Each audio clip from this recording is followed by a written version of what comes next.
Welcome to WhiskyCast, cask strength conversation featuring news and interviews from the world of whiskey. I'm Mark Gillespie. This is episode number 754 for February 10th, 2019. Coming up in a few minutes. By the time I got them to Key West, as I said, they were 9 months old. If you would have taken a look at them, you would have guessed they were 50 years old. And it took being exposed to the elements like that. They really take a beating. During the pioneer days in North America, whiskey made its way to markets along the Ohio and Mississippi rivers by the barrel on flatboats. Of course, that has not been the case for more than a century, but Jefferson's Bourbon founder, Trey Zoeller, decided to recreate those early days. The two barrels for Jefferson's journey made their way down the rivers from Kentucky to New Orleans, then around Florida, and up the East Coast to New York over the course of an entire year. And Trey Zoeller got a taste of what the early pioneers of American whiskey faced along the way. That story's coming up later on WhiskyCast In-Depth. I'll also have the calendar of events, your voice, and much more, all on this edition of WhiskyCast. From far beyond the wall comes a whiskey for those who face the oncoming storm and never stop walking. Winter is here. White Walker by Johnny Walker. White Walker by Johnny Walker. Blended Scotch whiskey, 41.7% alcohol by volume. Imported by Diageo North America, Norwalk, Connecticut. Please drink responsibly. WhiskyCast. Brought to you by Redbreast, the definitive single pot still Irish whiskey. Those in the know Redbreast. Let's get started with the news. It's brought to you by Highland Park. Keep your eyes on Washington this week. Unless there's a new budget deal in place between Congress and the Trump administration by midnight Friday night, key parts of the U.S. government will go back into shutdown mode once again, and that includes the Treasury Department's Tax and Trade Bureau. TTB agents are still trying to work their way through the backlog of label approval applications from the last shutdown. The good news is they've cut the backlog for whiskeys and other distilled spirits down to an average of 27 days and are now processing applications submitted through January 31st for distilled spirits. Wines are about a week to 10 days behind that pace, while beer applications are still facing a 48-day average processing time. TTB spokesman Thomas Hogue told us in an email this week that the agency is, quote, doing the best we can as fast as we can to get back to the service standards we had before the lapse. And speaking of that, let's update a story from last month. During the first shutdown, Ireland's Chapel Gate Whiskey Company finally got the label approved for its 16-year-old Flintlock Irish single malt a couple of days after the shutdown ended, and it could be available in the U.S. by the end of this month. As for the Liberty Pole Spirits Peated Rye, that application is still working its way through the TTB process. No one's quite sure yet how things will shake out over the next 6 weeks or so before the March 29th departure of Great Britain from the European Union. But there is one thing that will not change. Prime Minister Theresa May's government and the Trump administration signed an agreement this week to extend the reciprocal protections for each other's whiskies after Brexit. That means the current protections in the UK for Bourbon and Tennessee whiskey will stay in place, while the U.S. will continue to protect Scotch and Irish whiskies against imposters from other countries. And I know what you're thinking. How does the UK get to guarantee protections for Irish whiskies? Keep in mind that Irish whiskey comes from Northern Ireland as well as the Republic of Ireland. It's the only case where a whiskey with a regional designation can actually be made in two different countries. U.S. whiskeys are already protected in Ireland through the existing trade agreements with the EU. In 2017, the UK was the largest single market for U.S. whiskey exports. We'll find out whether that was the case in 2018 on Tuesday, when the Distilled Spirits Council releases its latest export data. More number crunching now. The Kentucky Distillers Association released its latest study of bourbon's impact on the Kentucky economy Wednesday.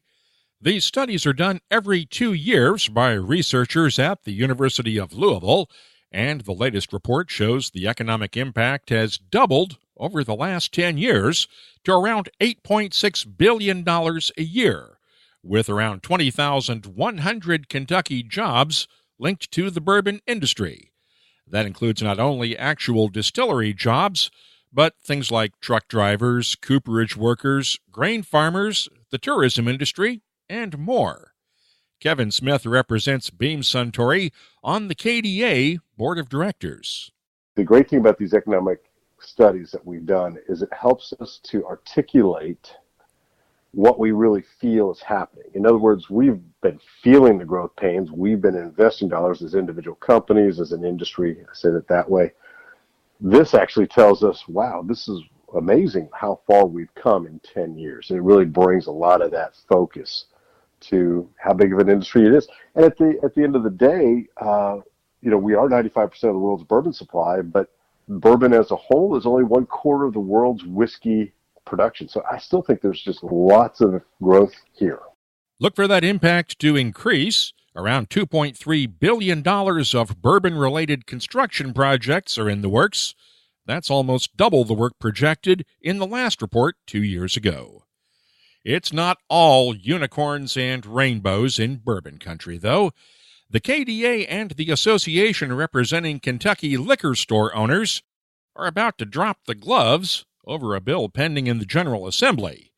The distillers are supporting a change in state law that would end the ban on so-called distillery-exclusive bottlings.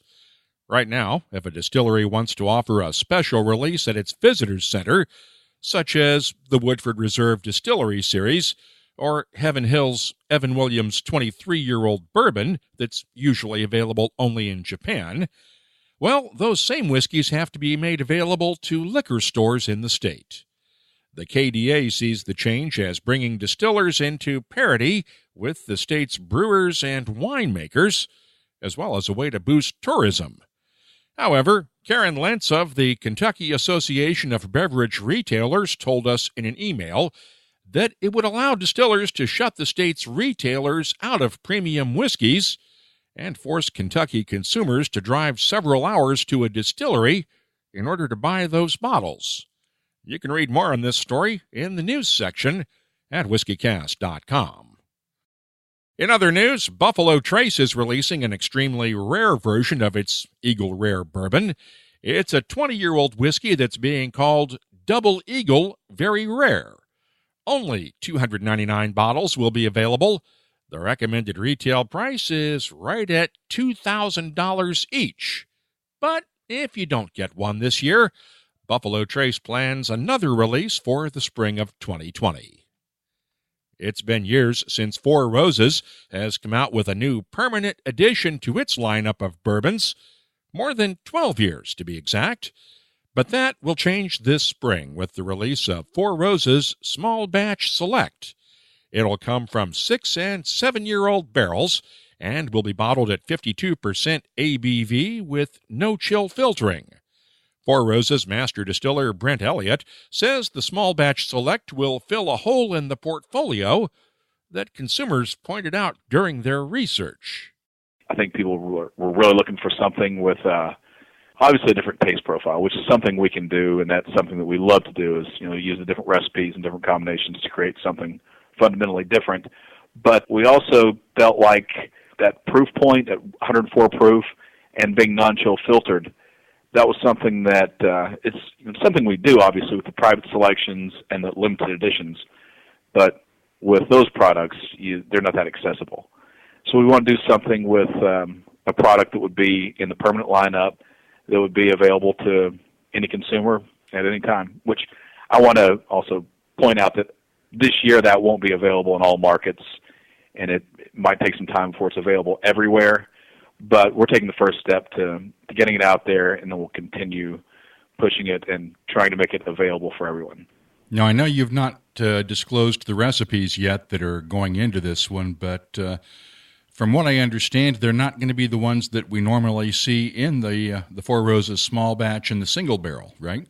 There's some overlap. I'll go ahead and tell you what they are. They're both mash bills, and then V yeast, K yeast, and F yeast. So it will definitely be unique. It will have some similarities. It's got the K yeast, which is in the small batch, but it's not a huge percentage. The V yeast, of course, is pretty dominant, and that's the single barrel recipe. But with the combination of the V, K, and F, I think we really achieved something that sets this overall flavor profile way apart from any of our standard offerings. Pricing has not yet been announced, and as Brett Elliott noted, it'll only be available in a few states at first. Kentucky, California, New York, Texas, and Georgia will be the first states to get Four Roses Small Batch Select because of supply shortages at first, but it will eventually be available nationwide in the U.S. There are no plans for export sales yet. Heaven Hill has released the first 2019 batch of Elijah Craig barrel-proof bourbon. It's 12 years old, and batch A119 is bottled at 67.6% ABV. I'll have tasting notes for it soon at the WhiskyCast website.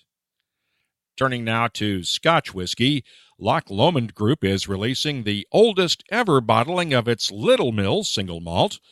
Only 250 bottles of the 40-year-old Celestial edition will be available at a recommended retail price of £6,000 each.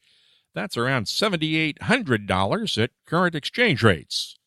But each decanter does come with a 50-milliliter mini, so one can taste the whiskey without having to open the decanter. Douglas Lang & Company is kicking off a new Elements series in its Old Particular range.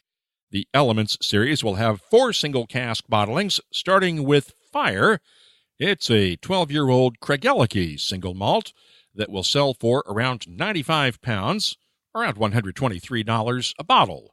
It'll be followed by the Air, Earth, and Water bottlings later this year.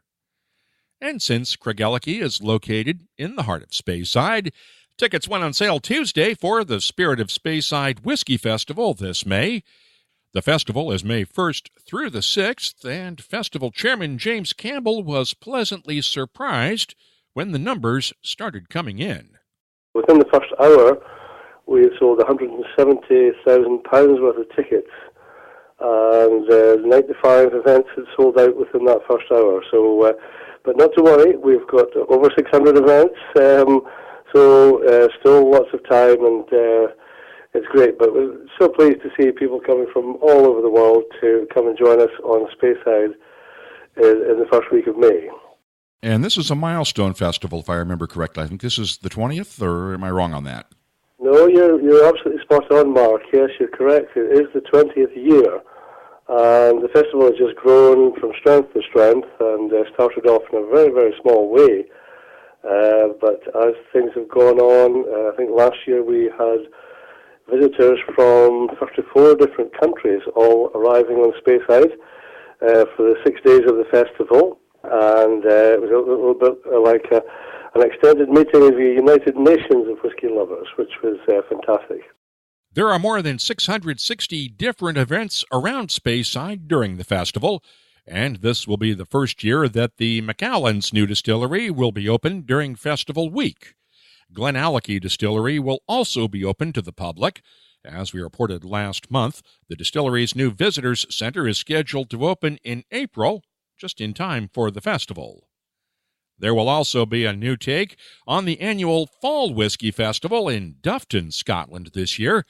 Mike Lord of the Whiskey Shop in Dufton is turning what had been known for years as the Autumn Speyside Whiskey Festival into the Whiskey Colors Festival. The schedule is still being worked out, but he told me it'll be much more intimate than most whiskey festivals. It was actually Robin Lang that suggested, well, look at all the colours that you get in the autumn in Speyside, all the golds, all the or the dark reds or the russet tones, and they're really reflected in the whiskey and the colours of whiskey. And that's what really started us off from there, is, you know, bringing something new. We wanted to make it more intimate, give you the chance to really get to speak to the whiskey industry people and give it that autonomous twist and reflect the colours and bring something more fun and exciting into the festival that we're going to move into October. What kind of events are you going to have? I know it's, a 3-day event? We want to have a signature event each day. So, for instance, we're going to go to Glenfarclas Distillery in the evening for an evening tour, and then have a whiskey paired dinner hosted by George Grant from Glenfarclas.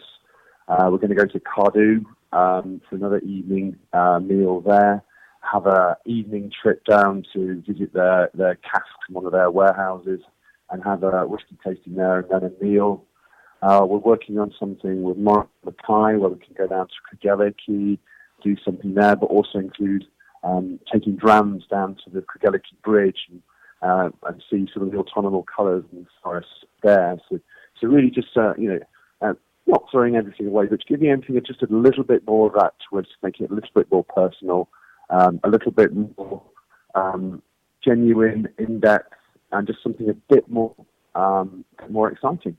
The festival is October 10th through the 14th, and tickets will go on sale July 1st. You can keep up on the latest whiskey news all week long at whiskycast.com. The news is brought to you by Highland Park, the Orkney's single malt with Viking soul. Roses and chocolate will only get you so far. If you really want to make an impression with that special someone, here's an idea.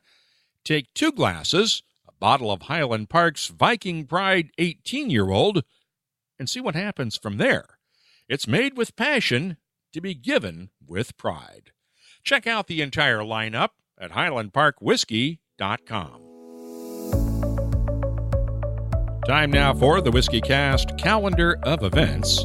Valentine's Day, of course, is just a few days away, and the Brandy Library in New York City has a Japanese whiskey tasting for couples this Thursday night, the 14th. Maker's Mark Distillery in Loretto, Kentucky, has Valentine's dinners on Thursday, Friday, and Saturday night, just in case you have more than one boo to woo and you want to keep them separated. The Kensington Wine Market in Calgary, Alberta has its I Love Festival night on the 21st. Julio's Liquors in Westboro, Massachusetts has its annual Go Whiskey Weekend the 22nd through the 24th. Whiskey and Barrel Night New York is on the 27th, and tickets are still available. It's Six Nations rugby time, and the Al Mulligan Whiskey Shop has a Six Nations whiskey tasting on March 1st in Dublin, Ireland. Woodford Reserve's first Bourbon Academy of the year is March 2nd in Versailles, Kentucky. The Fife Whiskey Festival is March 8th through the 10th in Cooper, Scotland. And I'll be in Cornwall, Ontario for the Wonderful World of Whiskey show at the NAV Center, March 21st through the 23rd. Right now, we have 227 different events on the searchable calendar at whiskycast.com. If you have a festival, tasting, or other whiskey-related event coming up, just use the contact form on the website to let us know about it, and we'll add it to the list. Redbreast fans have always cherished our whiskey's sherry notes, so we set out to embellish that character. Introducing the Redbreast Listowel edition, a quintessential single pot still Irish whiskey finished in first fill Oloroso sherry casks from Spain's prestigious Bodegas Listowel. Carrying Redbreast's trademark pot still spices and dark dried fruit notes, the Listowel edition is graced with an enduring sherry finish that would be better described as a final act. Discover the newest branch on the Redbreast family tree. WhiskyCast In-Depth is brought to you by Lagavulin. Our ancestors really had it tough. Not only did they have to walk to school 10 miles every day, uphill and usually in 2 feet of snow, but their whiskey didn't come in bottles. It was usually shipped in barrels, delivered along a network of rivers by flatboat, then hauled by horse-drawn wagons from the towns along the rivers into the countryside. Of course, that young, fiery whiskey settled down a bit in the barrels along the way, And by the time those barrels made it all the way from Kentucky to the big cities of the day, it was the kind of whiskey that gave bourbon its reputation. It's a lot easier today, but Jefferson's bourbon founder, Trey Zoeller, wanted to find out why Kentucky's early whiskeys turned out the way they did.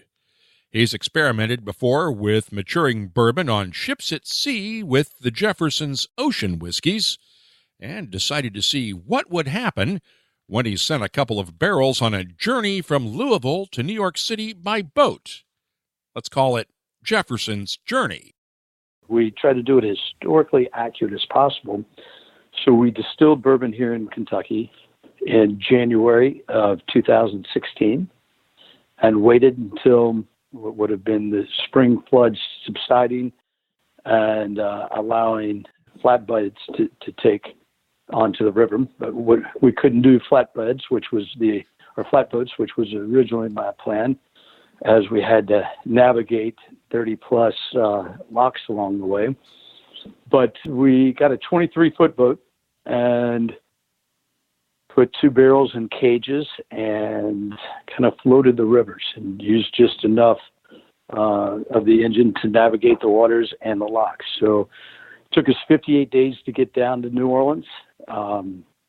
We averaged 4.8 knots. We had a stretch of 7 straight days of 100-plus degree temperatures that were beaten down on the barrels, and finally arrived in New Orleans, where we offloaded the barrels from that 23-foot boat and put them onto Chef John Vesch's 38-foot boat. He and I tried to depart New Orleans 2 days later and were stopped by a tropical storm that hit and kind of stalled out over Louisiana and circulated around the city of New Orleans and flooded out the rest of the states and beat up the barrels pretty good there. Delayed our launch for about 8 days, and we took off, got to Tampa Bay, where we hit out as Hurricane Joaquin hit. Hurricane Joaquin hit and jostled the barrels and actually warped the barrel heads to the point where they popped. So I screwed new barrel heads on in Tampa Bay, and we've continued on the journey to Key West. By the time we were approaching Key West, I sent off for 2 more barrels to be sent down. We landed in Key West, and I took the barrels off that ship, and I siphoned off the barrels out of the barrels that were approximately, by that time they were 9 months old, and put it into new barrels. We plopped them on a 26-foot center console and ran it up in a day from Fort Lauderdale to Key West, where we once again hit out as Hurricane Matthew hit.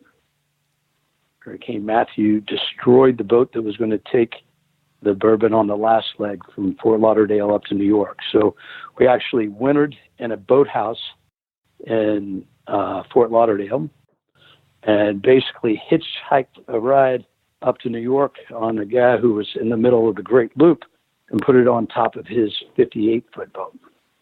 You just had all kinds of luck with this, didn't you? Well, we had the advantage of modern-day conveniences. We were able to ship new barrels down. I did a little coopering on the fly with the barrel heads in Tampa Bay, but it gave me a lot of respect for what these guys went through to actually do this without engines and without the benefit of shipping new barrels down. Now, how much leaked out when the barrel heads popped? How much leaked out? Yeah. Actually, negligible to almost nothing. So they warped and they popped, but we were docked at the time. And we had a tarp over it at that point because we knew the hurricane was coming.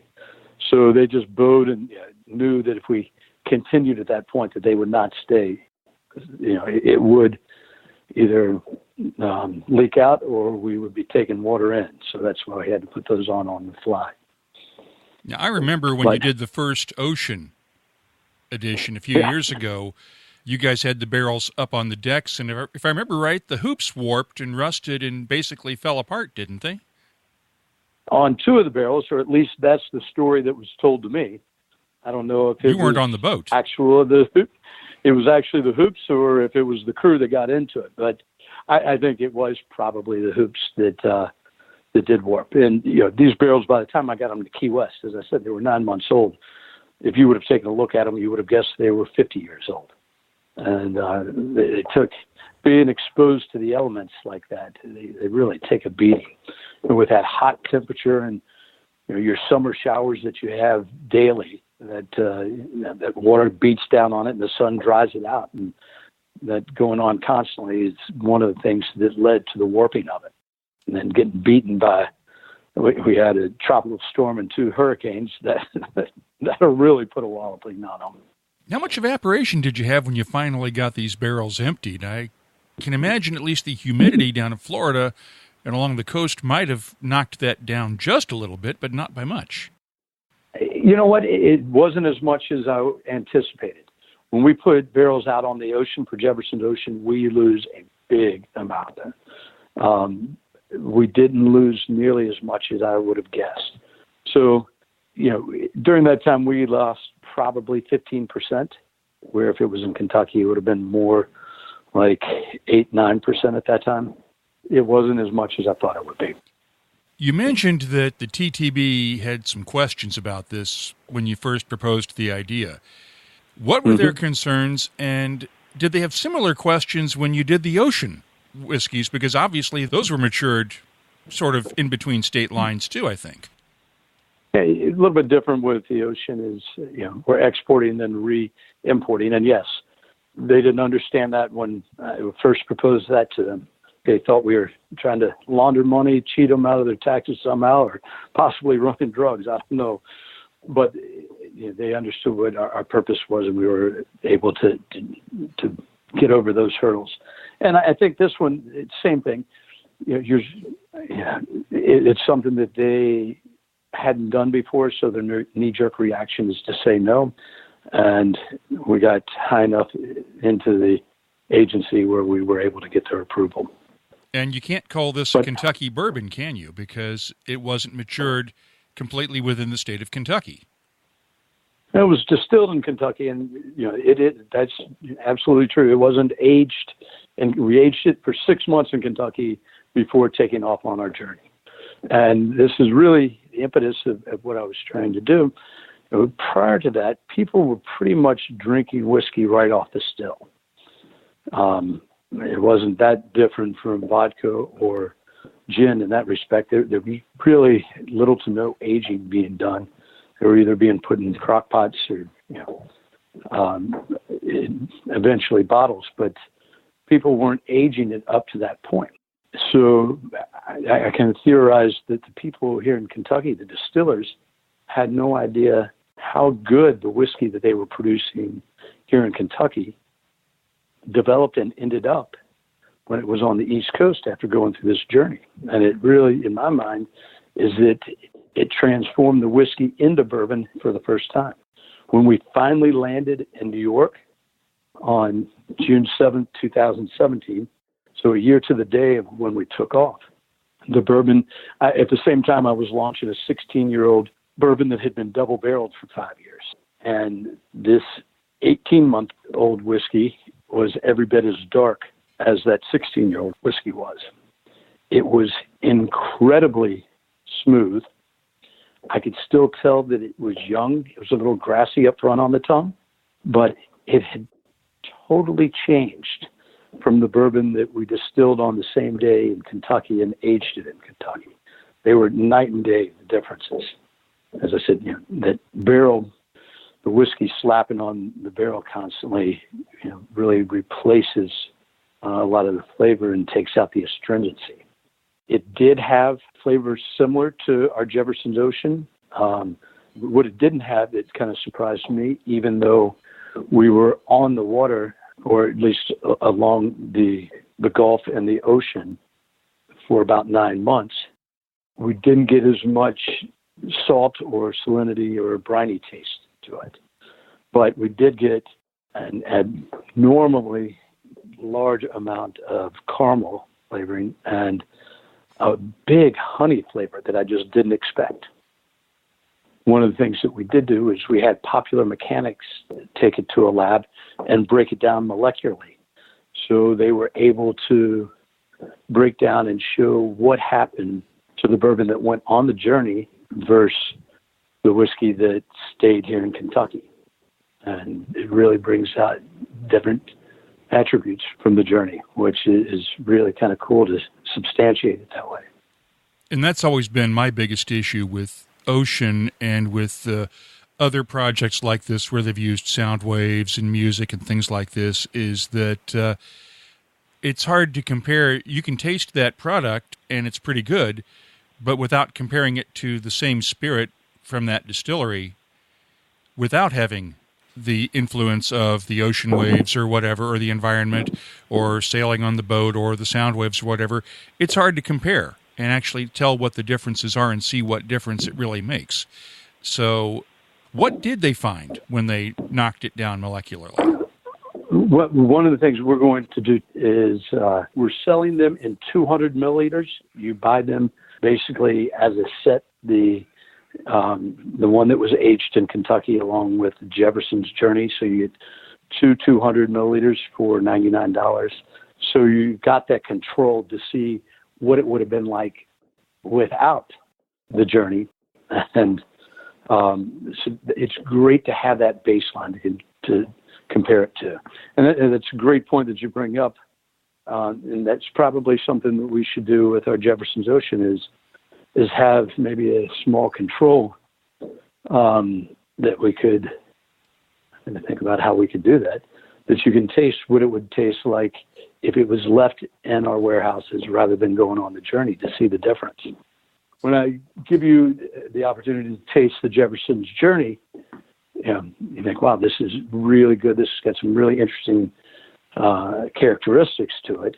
It's got some great depth and viscosity to it. But when you try it next to that control, you can really see how big the variance is.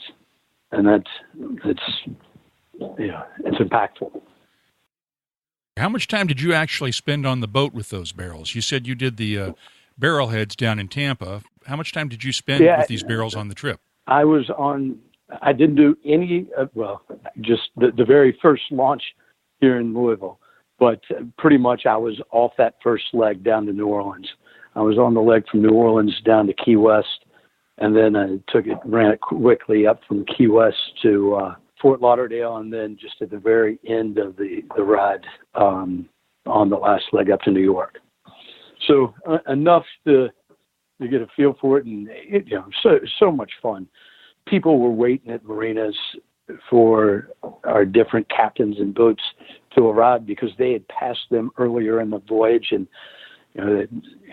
especially as we were going through the locks, the barge captains and other boats around would ask what's going on with those barrels, and so our captains were kind of mini celebrities on the waterways, and I kept them very well supplied with finished goods so they didn't tap into the barrel along the way. But it was a fun journey to do. It was such a great way to see America, but to experience what people were going through back then and seeing the hardships they went through. But obviously the hardships must have been worth it because they did it year after year.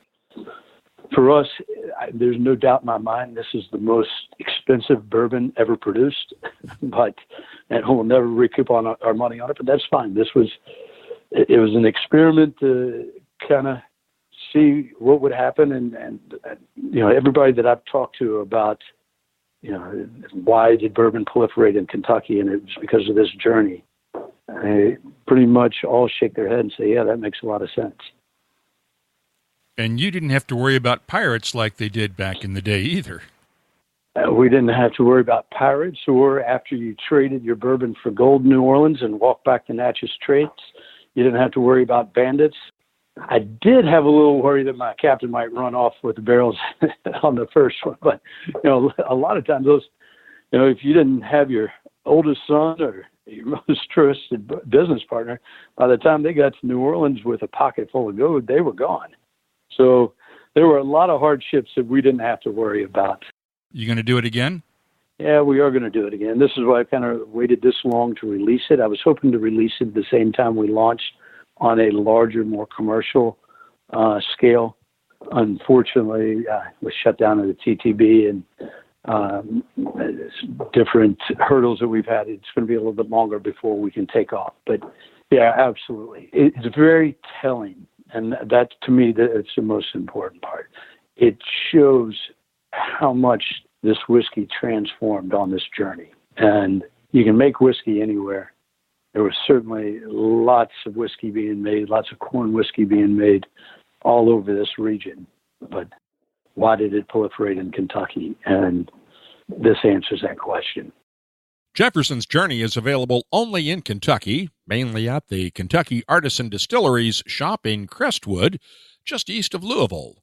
And by the way, we're including a link to the Popular Mechanics website and its story on the lab analysis of Jefferson's Journey in our show notes at whiskycast.com. And thanks to Trey Zoeller for spending some time with us on WhiskyCast In-Depth. It's brought to you by Lagavulin, the legendary Islay single malt. Look for the new House Lannister Lagavulin 9-year-old. It's part of the Game of Thrones single malt Scotch whiskey collection from Diageo and HBO. Look for it at a whiskey shop near you. And check out the rest of the Lagavulin single malts at malts.com. The What I'm Tasting This Week department is brought to you by Heaven Hill Distillery. Let's start off with Steel Bonnets. It's a unique blended malt from the Lakes Distillery in England. It's actually a blend of the distillery's own English single malt with single malts from Scotland, and gets its name from the steel helmets people wore who lived along the border between England and Scotland during the border marches in medieval times. Steel Bonnets is bottled at 46.6% ABV. The nose has notes of ginger snap cookies, apricots, vanilla, and a touch of campfire smoke. The taste has a good balance of nuttiness and spices, with touches of almond oil, ginger root, nutmeg, dried fruits, and a subtle smokiness. The finish is long and slightly smoky with a gentle nuttiness. And I'm scoring the Steel Bonnets blended malt from the Lakes Distillery a 91. When Billy Walker and his partners bought Scotland's Glenallachie distillery from Chivas Brothers back in late 2017, they also acquired the rights to the old McNair's blended Scotch brand that was named for legendary Scotch whiskey blender Harvey McNair. The 12-year-old McNair's Lum Reek is also a blended malt. It combines older stocks of unpeated Glenallachie single malt with peated Islay malts. It's bottled at 46% ABV. The nose has notes of campfire smoke, honey, caramel, and dried fruits. The taste is smoky and dark with pipe tobacco, black cherries, honey, and caramel. The finish is long with a gentle smokiness and touches of pipe tobacco and honey. I'm scoring the McNair's Lum Reek 12-year-old a 90. I'll have more tasting notes in just a minute, but first, our tasting notes are brought to you by Heaven Hill Distillery.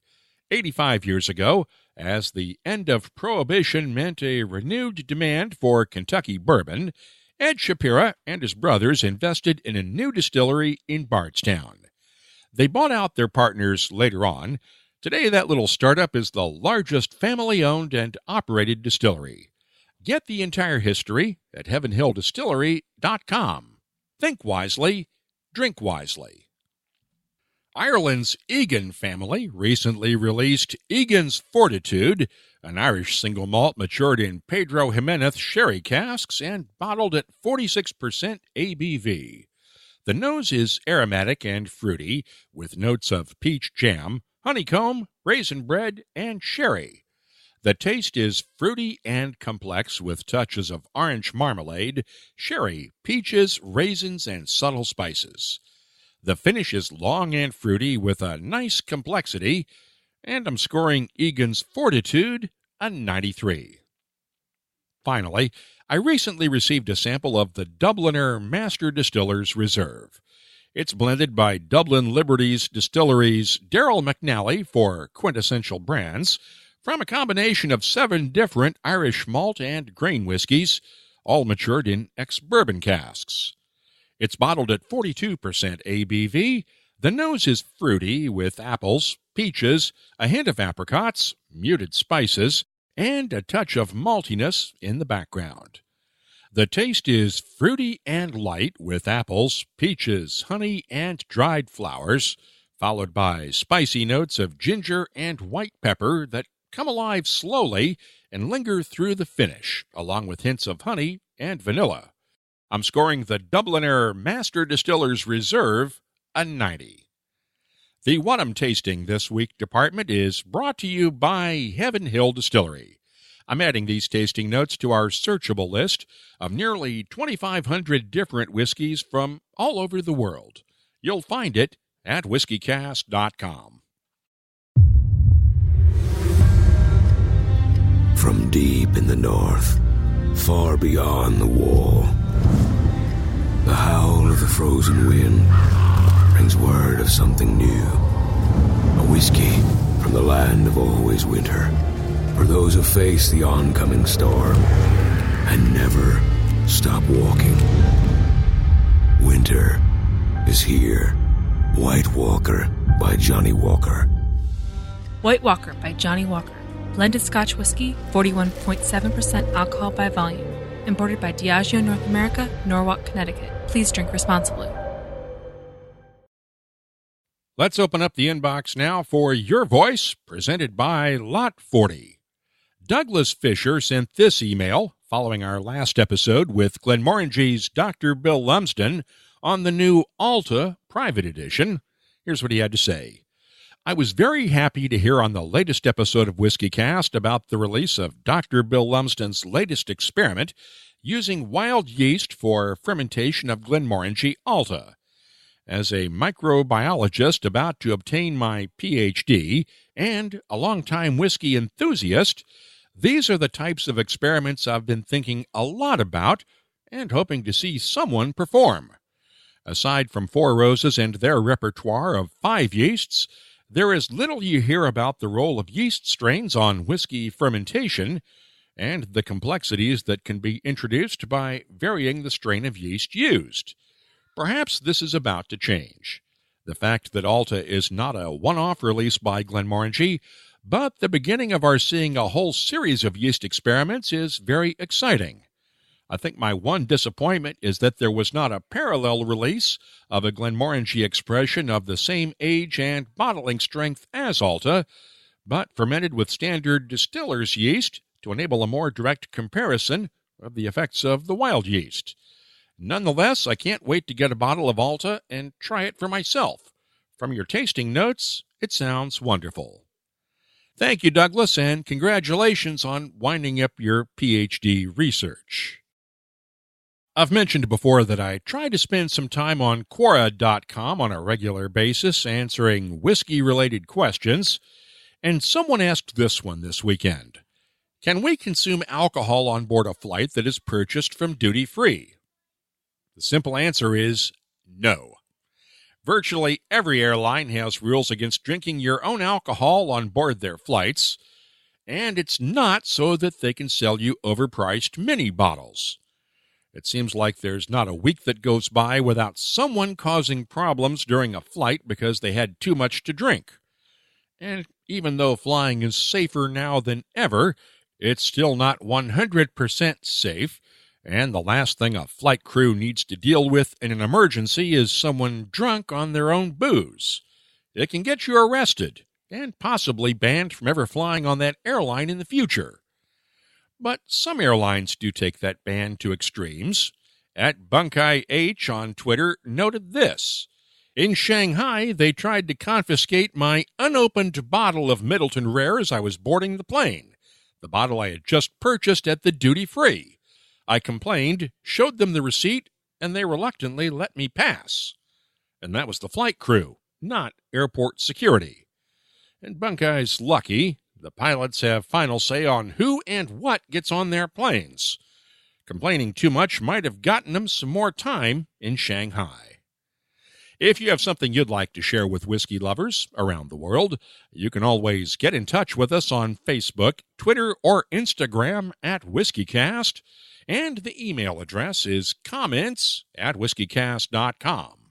Your voice is presented by Lot 40, Canada's award-winning 100% pot still rye whiskey. Lot 40, unapologetically Canadian. Please drink responsibly.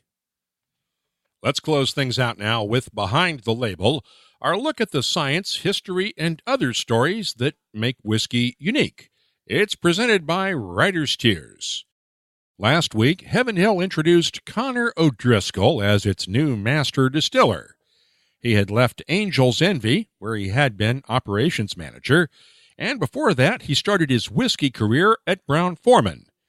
He's only the second person not named Beam to hold that job, but working in a distillery was not even on his radar when Connor came to the U.S. from Ireland 30 years ago. And when we talked this week, his story sounds like one of being in the right place at the right time. The short answer is, it wasn't a decision I came to lightly. I had a good gig at Angel's Envy and loved working with Bacardi. But like I said, the short answer is, it felt like it was the New York Yankees calling. It was Heaven Hill is the big leagues. This is the biggest single site bourbon distillery in the world. A huge portfolio of brands, 85 years of just making great whiskey. And Angel's Envy doing a bunch of cool stuff too. But when I stepped back and looked at this opportunity, it's one I couldn't refuse. And like I said, it's like the New York Yankees call. You don't say no to the New York Yankees. I know some people who would say no to the New York Yankees, but that's... And for those, you don't say no to the Boston Red Sox. Tell me about the process of making this switch over, because as you point out, they've got a bunch of brands over there in a big distillery. How do you learn the process of making Bernheim work, why it works, how it does the things it does, and getting all these brands right? Because you've got a big learning curve. I do, but when you look at making bourbon, at first glance, obviously it's a pretty simple process. You get grain, you mill it, mash it, ferment it, distill it, put it in a barrel. 5 easy steps. But of course, the devil's in the details. And it doesn't matter if it's a smaller operation, like Woodford, or a mid-sized to large one like BFD, or a big one like this place. We're all craftsmen crafting great whiskey. And this operation, as I get to know the crew here, I mean, they've been here an average of 15, 20, or even longer years, and they all know what they're doing. They are craftsmen who are dedicated and passionate and really believe in what they're doing. And every single one of them that I've spoken to, they've got, hey, can I talk about how I want to improve this part, or I want to improve that part? So, my first goal is to really get to know the operation, get to know the team, and they're clearly successful right now. So I'm not going to come in and change everything just because I'm new here. I'm going to see what understand what it is they're doing well, and then look for opportunities to continuously improve. What does it mean to you to be only the 5th master distiller for this company in 84 years? Earl Beam, Parker Beam, Craig Beam, Denny Potter, Connor O'Driscoll. It's pretty mind-boggling. To say I stand on the shoulders of giants might be the understatement of the day. Bourbon, as we know it, started with the Beam name. In the modern era, obviously, we've got Evan and Elijah in our history too. But like I said, standing on the shoulders of giants. But the reality, I think the other thing not to forget though is I'm actually the 7th. There were 2 in the pre-Shapira era who were also Beams. So to be the second non-Beam is humbling, gratifying, terrifying, all those things. Tell me about your background, because anyone who listens to this interview will gather really quickly that you are not a native of Kentucky. Yeah, I've heard more than once. You ain't from round here. No, I grew up in Dublin, in Ireland. I got my degree in chemical engineering there, University College Dublin. I was hired out of college by Pfizer Pharmaceuticals. They have a large operation in Ireland. And after not quite a year with them there, they asked me to go to Terre Haute, Indiana, to help start up a plant up there. And that was supposedly a 3 to 6 month assignment. And after 4 months, they asked me to stay in that position. And it more like they gave me a week to decide, and more or less it boiled down to I was having so much fun both in the position I had there and in the friends I had made, and I had reconnected with some old friends coincidentally in Louisville, and I realized that if I went back to Ireland, I would lose. The likelihood is I would lose all those connections. Whereas, if I stayed, I could continue to have that level of fun, and that basically what it boiled down to. I'll stay so long as it's fun, and here we are almost 30 years later, and I'm still having fun. What prompted you to move into whiskey, though? Well, in that I'll stay so long as it's fun, there was always the possibility that I would go back to Ireland, and I thought, well, if I do go back to Ireland, what would be a good next step? And I thought that getting back to Dublin and looking for an opportunity to make Guinness, which of course is made in Dublin, I thought that would be really cool.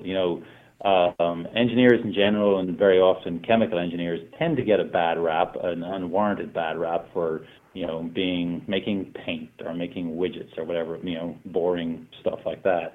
So I didn't want to go into something boring. I thought Guinness would be something cool, but then I moved to Louisville, met my wife, realized I wasn't going anywhere, and kind of looked around as to what would be equivalently cool here. And this is back in the early 2000s, before the boom or anything like that. But I was starting to get an appreciation for bourbon, and thought that would be something where my desire to blend my engineering background, my interest in fermentation-based processes, everything. Both Pfizer plants I worked in were fermentation-based, and I'd kind of done essentially a minor in fermentation stuff in college. So that was kind of where my scientific background was kind of pointing towards. But as I learned more about bourbon and how it aligned with the history of Kentucky and the history of the United States, and the artisanal parts of it, I thought that sounds like something very cool. So, like I said, back before the boom, I knocked on doors, and I knocked on doors for 2 years before Brown-Forman opened theirs, and I stuck my foot in and was lucky enough to get hired there. And I mentioned a couple of times that it was before the boom. The previous person hired into that job was my boss at the time, and he'd been hired in 26 years prior. So it was the chance that I took, and I haven't looked back since. It's been immensely gratifying, interesting, challenging, rewarding, everything you look for in, not necessarily a job, but a career, a vocation even. Did your family have any whiskey connections back in Dublin? None at all. In fact, neither of my parents drank. So it's somewhat of a black sheep, I guess. When you go back to Dublin, I'm assuming you do go back occasionally. Do you ever get into debates with your friends over whether bourbon or Irish whiskey is better? Of course, and usually we settle it by agreeing that there are very, very fine Irish whiskeys and there are very, very fine bourbons out there, and they're both a pleasure to drink. That sounds like a very diplomatic resolution. Thanks to Heaven Hill's Connor O'Driscoll for sharing his story with us on Behind the Label. If you have something you'd like us to look at, just use the contact form at whiskycast.com to get in touch with us. Behind the Label is brought to you by Writer's Tears. Writer's Tears Copperpot, a unique triple distilled premium Irish whiskey, combining single malt and single pot still. First fashioned in the 1700s and still a rarity today. Sure, as we say in Ireland, what's rare is wonderful. Writer's Tears Copperpot. That's all for this edition of WhiskyCast. You'll find links for the stories in this episode in our show notes at whiskycast.com, along with links for our WhiskyCast HD videos and the WhiskyCast Tasting Panel podcast. We also have the latest whiskey news, events, tasting notes, the whiskey photo of the week, and much more at the website, along with a complete archive of past episodes all the way back to 2005. I hope you'll take a minute or two this week to share WhiskyCast with your friends. If they're not podcast listeners, please show them how to use that podcast app on their smartphone to discover WhiskyCast, along with a whole world of free podcast content. Remember, friends don't let friends miss out on podcasts. I'd love to hear from you. We're on Twitter, Instagram, and Facebook at WhiskyCast. The email address is comments@whiskycast.com. WhiskyCast. Brought to you by Redbreast, the definitive single pot still Irish whiskey. Those in the know Redbreast. From far beyond the wall comes a whiskey for those who face the oncoming storm and never stop walking. Winter is here. White Walker by Johnny Walker. White Walker by Johnny Walker. Blended Scotch whiskey, 41.7% alcohol by volume. Imported by Diageo North America, Norwalk, Connecticut. Please drink responsibly. WhiskyCast is a production of Cask Strength Media, copyright 2019, and comes to you from the charming, yet regrettably dry town of Haddonfield, New Jersey. I'm Mark Gillespie, reminding you that when you drink, please drink responsibly. Thanks for listening.